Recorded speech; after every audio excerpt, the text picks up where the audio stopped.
Last session we have seen the structure of the skin. We started with the structure of the skin. About the epidermis we have seen. Today we are going to see the second part, that is dermis. So below the epidermis, the next layer, that the dermis lies. The dermis is the inner thick layer of connective tissue. So dermis is made up of what? Yes, it is made with what? Connective tissue. Dermis with connective tissue.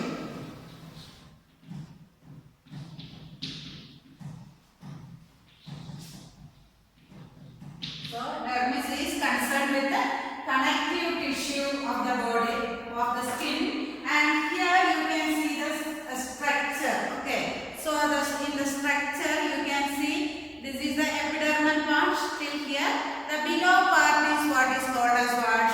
Yes, dermis. So here the dermis, it is a thick layer of tissues. Okay, what type of tissues? It is of connective tissue, and it is made of this connective tissue. It is made up of elastic fibers, and this dermis is tough and flexible. And at certain places, the dermis in our skin is very thick. So, as example, you can see in the palm region as well as in the sole region, the dermis became very thick. And in some other region, it is very thin, especially in the eyelid. Eyelid, you know, the eyelid itself is a very thin structure. So, naturally, the dermis is also what happened? Yes, it is also a thin structure. Okay. So, the dermis is a thin structure. And the dermis contains some other things. What are those things? Yes, blood vessels are there, nerve fibers are there, sensory organs are there, hair follicles are there, sweat glands. So, these are the things that dermis contains. So, once more, what are the things that the dermis contain? The dermis contain blood vessels, nerve fibers, sense organ, hair follicle, then sweat gland, etc. So usually you can see that the outer region of the dermis, which is lies next to the epidermis, is arranged into numerous small structures called as papillae. So papillae are small structures which are present in the dermis region just below the epidermal region, and this contains blood capillaries and nerve endings. This papillae, it is rich with what? Yes, nerve endings are there, nerves are there, as well as blood vessels are there. Then the nerve endings and sense organs are connected with the sensation of touch and pain. So the nerve endings as well as the sense organs in this region, they are concerned with what are the two things? Touch as well as pain. The sharp sense of touch in the skin, in the fingertip, enables the blind to read the braille characters. So the blind people, how they will read? With their fingers, they will touch and they will read because they cannot see. So that type of letters, it is called as what? Braille. The type of letters is called as nothing but braille. So why? Because the sharp sense, you can see that at the tip of the fingers, that sharp sense is located. So very easily they will, you can see by practice, they will be knowing very well how to read these letters. Okay, like by touch sensation only. There are some more sense receptors in the deeper parts which are concerned with the sensation of pressure, heat, cold, etc. So still in the dermis, again in the deeper region, you can see that the sense, what are the senses it is receiving? The dermis region only. Pressure will be there, pain will be there, heat will be there, cold. So all these sensations are located in the dermis region. So deep inside the dermis region, you can see pressure, pain, heat, cold, all these sensations they are getting. So the layer beneath the dermis contain numerous fat cells. This is called as adipose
then sebaceous gland which produces sebum.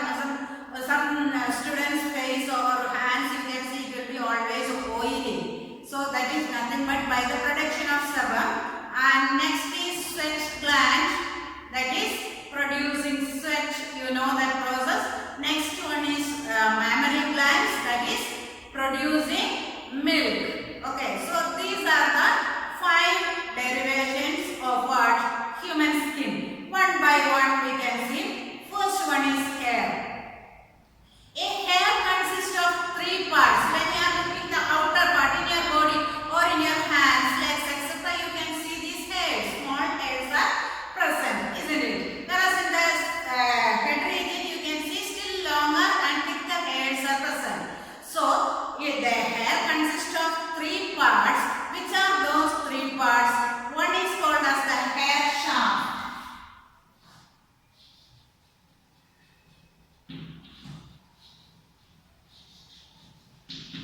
Hair shaft, and this is a part which projects from the skin and may extend slightly below the surface of the epidermis. So you can see in the figure itself, you can see here, this is the hair structure. See, hair follicle. From that, the hair you can see clearly. You can see from the epidermal region, it starts just a little below in the dermis. Its roots are there and it is above, projected above. So one region you can see above the surface of epidermis. So the visible part, that is called as what? Hair shaft. So in normal situation, they lie obliquely on the skin. So usually you can see, suppose this is the skin, outer skin, what it is. Usually a bit obliquely, not straight like this, not like this. Sometimes, most of the case, bit obliquely or like this, sometimes like this. Okay, this is the place how this hair is arranged on the body. So see, very rare case only it stands erect like this. Clear to all of you. So you can see most of the case this lies obliquely, and in normal situation they lie obliquely in the skin. And the second part is called as hair root. So second part of the hair, which is called as what? Hair root. So in the figure you can see what is the root part. Is the part embedded within the dermis. So this root part or hair root, where it lies in the dermis part, not in the epidermis region. It is their root is present in the dermis region of the skin. Okay, and the hair root is expanded to form a hair bulb. Down region you can see this is the root, and here somewhat a bulb region. Down it is a bulb region, that is called as what? Hair bulb. So that is the third region. See here, this is the bulb region. See down the textbook also clearly you can see. This is the bulb region. Okay. So that also you can see that below the dermis you can see. So third one is hair bulb.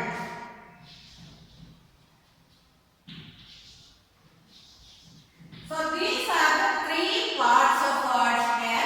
One is called as hair shaft, which we can see outside. Next one is hair root, where it is fixed. And third one is hair bulb, a bulb region, and which contain a projection from the dermis called a hair papilla, which with capillary blood supply. You can see that here in the bulb region.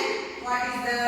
Yes, the blood supply is there. So understood the 3 parts of this hair. The hair follicle is a structure enclosing the hair root. So the structure enclosing here is the hair root region. That structure is called as what? Hair follicle, and it is composed of an epithelial and a connective tissue sheath. So this hair follicle has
formed. Okay, air.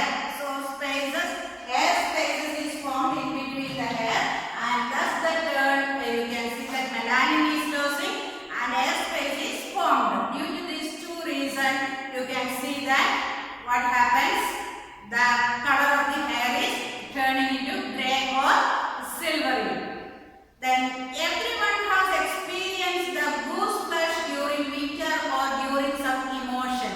So what is meant by goose flush? So you can say that normally I told you that a hair, how it will be obliquely, not erect, not straight. Goose flush means certain emotional condition, or if it is too cold, what will happen? These hairs will be standing erect like this, straight like this. Okay, so that condition is called as what? Goose flush. So the term, this is an important term. This is goose flush, means that sometime you can see that the hair stands straight due to the extreme cold or due to some emotions. Okay. In this, hair is lifted called piloerector. That means directly, the straightly, the hair will be stand, and the condition is called as piloerection. Pilo means nothing but hair. Okay. And the surface of the skin presents somewhat a contracted and wrinkled appearance. So surface of the skin. So when these hairs became erect in nature, you can see you might have experienced many times in your life. Okay. So you can see how when these hairs stand erect, what happens here? Here you can see like this, the muscles will be or the skin will be contracting, and at one area like this, a small area will be forming. You might have observed that one. Okay. So this is caused by the erector muscles of the hair, which run obliquely between the hair follicle and the outer part of the dermis. How this goose flush, or otherwise called as this piloerection happen. Other name is piloerection, means hair standing erect or straight. How it happens? You can see that this is caused by the erector muscles. So which muscle is responsible for this one? It is by the erector muscles of the hair. And how it run? It run obliquely on the skin. Okay. Between the hair follicle of the outer part of the dermis. The contraction of this muscle at one end pulls the hair to the somewhat vertical position, and the other end depresses the epidermis. So by the contraction of these muscles, you can say that these hairs stand erect. So hair in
their bases. Okay. There are hairs along the edges of the eyelid. That means eyelashes. All of you know what is meant by not eyebrow is this one, eyelashes in the eyes. Okay. To help to prevent the entry of foreign particles, you can see that when foreign particles are entering in the body, first thing that we will close our eyes. Suddenly we will close. Even still, these eyelashes helps to remove these foreign particle as well as it prevent the entry of these foreign particles fall into the eyes. So like that, hairs in the nose, inside your nostrils. You have two nostrils. You can see fine small hairs are present, isn't it? And what is the function of these hairs which is present inside these nostrils? Yes, it prevents the dust particle from entering the nasal passages. So it prevents the entry of these dust particles. The hairs as well as the waxy secretion both are helping. Even these hairs play a major role that it prevents. Otherwise, while we are breathing, you know, this atmospheric air contains lots of dust particles. When we are looking, we cannot see. But when we are inhaling, there is a chance that these particles may enter into our lungs. So afterwards it will cause some problem. So in the nasal cavity itself, you can see that small hairs are present which prevent the entry of that dust into the lungs. And very often you can see that while taking bath or brushing itself, you are cleaning your nose. That is very important because these dust particle along with that waxy secretion is there, along with the mucus it forms solid dirt inside the nostril. So it is very important that you have to clean the nose daily. Okay.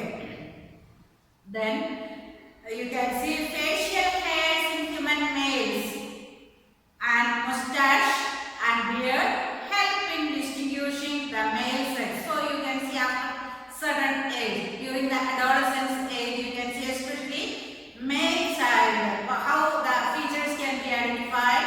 You can see that the hair growth on the mustache as well as beard, they both started to grow. So that is a secondary sexual dimorphism. That is there in the adolescence age, certain change will be happening in the body.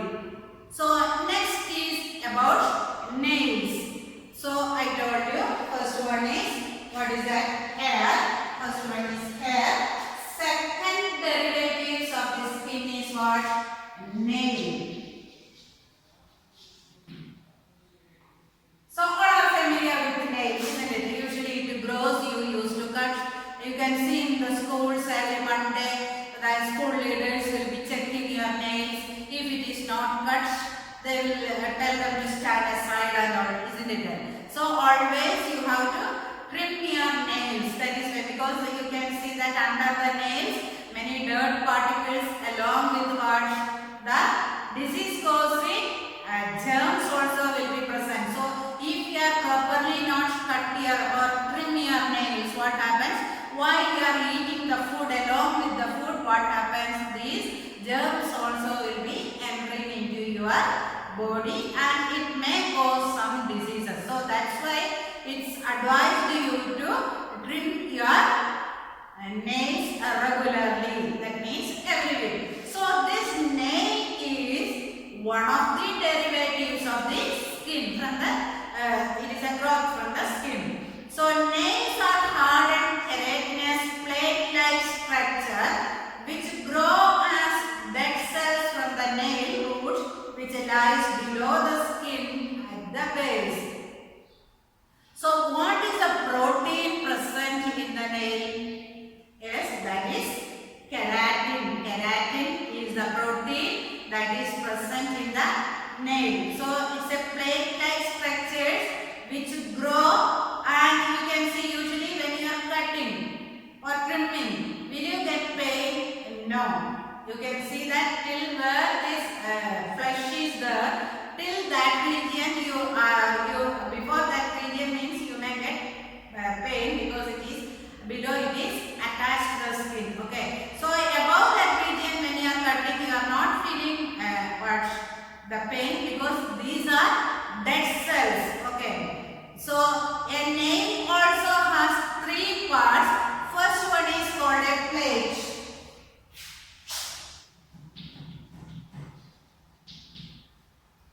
So the first part of the nail is called as what?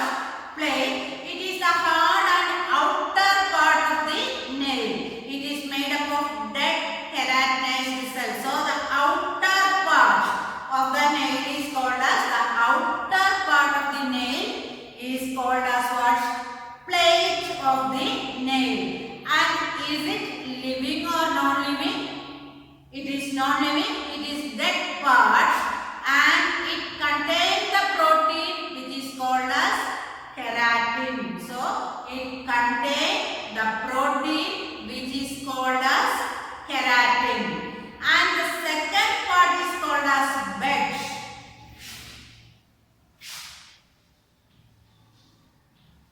Otherwise called as what? The bed, otherwise roots.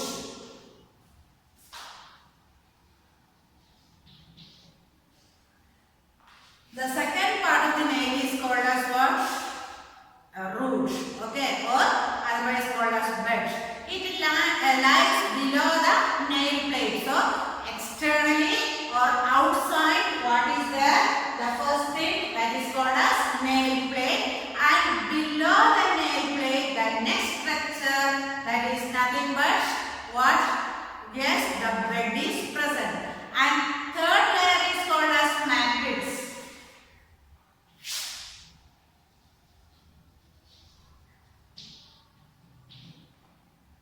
So the matrix or the third layer, there you can see it lies just below the skin surface at the base of the nail. So at the base of the nail, this third structure that is nothing but matrix is present, and it is usually visible as a whitish half moon at the base of the nail. Usually you can see at the base here where the skin is attaching clearly. This region, you can see that at the base here, this region, this region, you can see if you are looking just like a semicircular form, a whitish structure you can see. Have a look at your nails, all of you here. This is the, just think, this is the nail. And this is, you can see the finger. Okay. So here, just here, like this a whitish part it is visible. Okay. This whitish part is nothing but what? Yes, that is a matrix. And it produces new cells which on maturation push out the older cells towards the tip of the nail that causes the growth of the nail. How the nail growth takes place. So here you can see that this region, otherwise called as a matrix region, this just like a half moon or a crescent moon, you can see a whitish patch. And this region produces what? You can see that it produces new cells. So continuously it produces new cells which on maturation, when these cells get matured, you can say that push this nail again. So you can see every week it is growing, isn't it? So when these cells matures, this push the nail and thus the growth of the nail takes place. So these are the three parts of the nail. Okay. First one is plate, which is visible outside. Second one is the bed, and the third one is the matrix. Okay. So the first derivative of the skin is hair. Second derivative of the skin is nothing but nails, and the third derivative is sebaceous gland.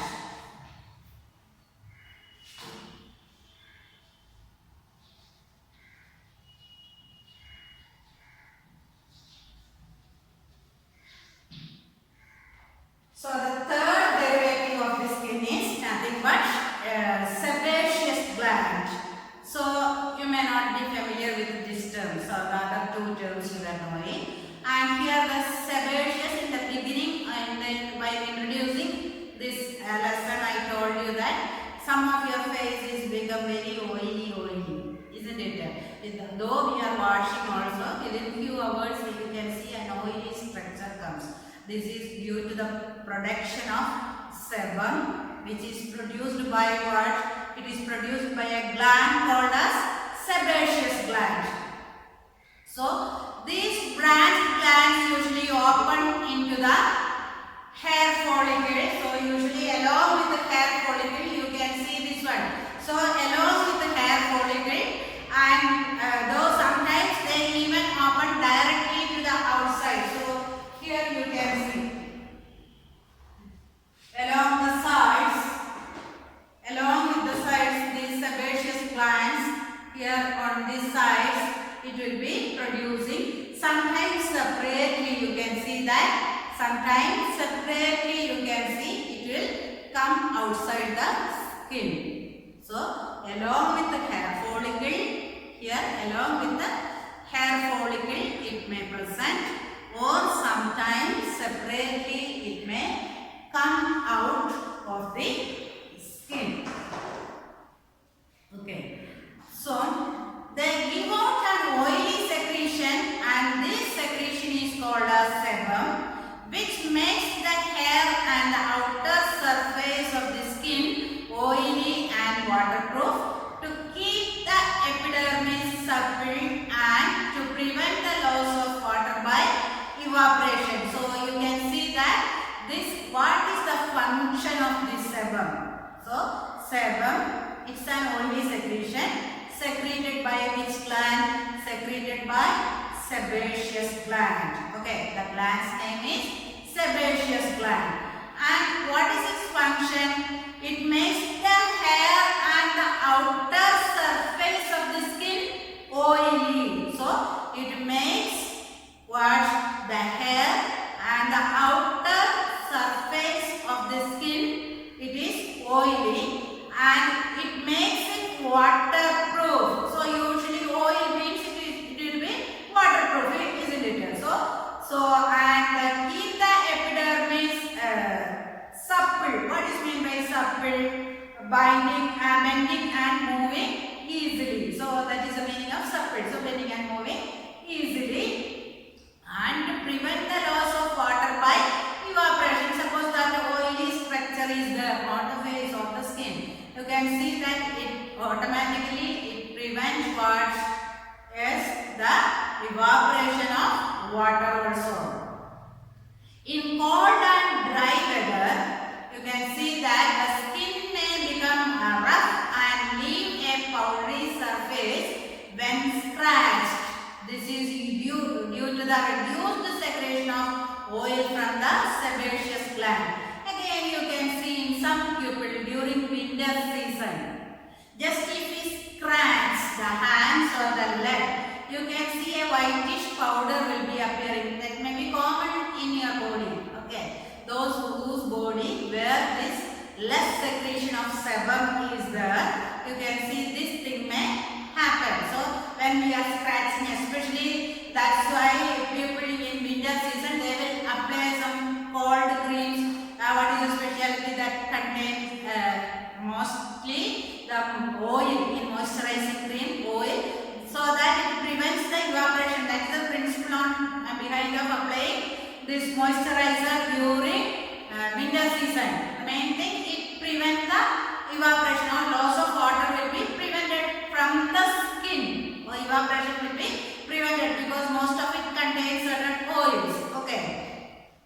So the skin may become rough and leave a powdery surface when scratched. This is due to the reduced secretion of oil from the sebaceous glands in hot and humid weather. So suppose if the weather is hot and humid, what happens? The skin becomes extra oily due to the increased secretion of sebum. So both the conditions may happen during winter season.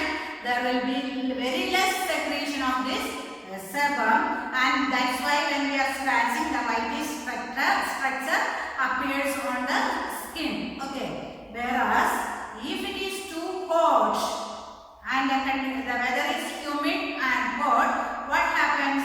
The skin become extra oily. More oil will be produced in the skin, and why it is that become more oily? Yes, by the increased secretion of this sebum, which is secreted by the sebaceous gland. So, by the increased secretion of the sebum during summer season, the skin appears more oily. So, three common problems related to the sebaceous gland. So, due to the over secretion of this sebum from the sebaceous glands, three problems may arise. First one is pimple. You are familiar with the word pimple. First problem is pimple. You are familiar, isn't it? Especially during the adolescence age, the pimples appears on the face. Sebum accumulation causes growth of bacteria because it is nutritive, gets infected and result into the formation of boils and pimples. So you can see that sebum will be accumulated, that is get on the body, it will be on the skin, and so that the growth of bacteria become very easy. Bacterial growth takes place, and why the bacteria is growing? Because the sebum is nutritive. So it can very soon the bacteria can grow on this sebum because it is nutritive. And so that the region where pimples are forming, that region get infected and resulting the formation of the boils, and that is otherwise called as pimple. So you can see some pupils face, especially in the adolescent age, you can see that where sebum is secreted more pimples will be forming. That is due to the over secretion of sebum. That's why if pimple is there, very often you have to wash your face. Why? Because we have to clean the face, otherwise this sebum will be accumulated or stored on the skin, and so that what will happen? Bacteria will grow there, which leading to the skin boils, just like pimples, the extra growth like it will be coming. Okay. Second one is called as acne. This is also just like pimple only, acne. Sebaceous gland get inflamed due to the hormonal influence. So the difference between what pimple and acne. So little change is there. Usually we will call pimple also same way acne. So acne, how it is formed? It is get inflamed by the hormonal influence. Certain hormone balance is get upset, and thus this acne is formed. It is one of the commonest problem in adolescence. Third one is blackhead, and sebaceous glands of the face get enlarged due to the accumulation of sebum, and on oxidation, melanin and sebum give out a black color named blackhead. So you can see that usually when pimple or acne comes, usually children what they will do, not only children, even and they are adult also, they have a tendency to squeeze that one. Always their fingers will touch that region and they will squeeze that pimple or acne. So what happens? So the sebaceous gland in that region, what happens? It become enlarged. Nothing but the sebaceous gland become enlarged.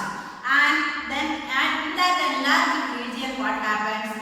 The sebum gets accumulated, and when this sebum oxidated in presence of oxygen, the melanin and sebum together it work, and what will happen? It give a black color in that region.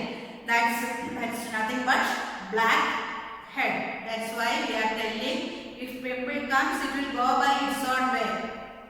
Within few days it will disappear. You don't go to squeeze that one. So that the work will become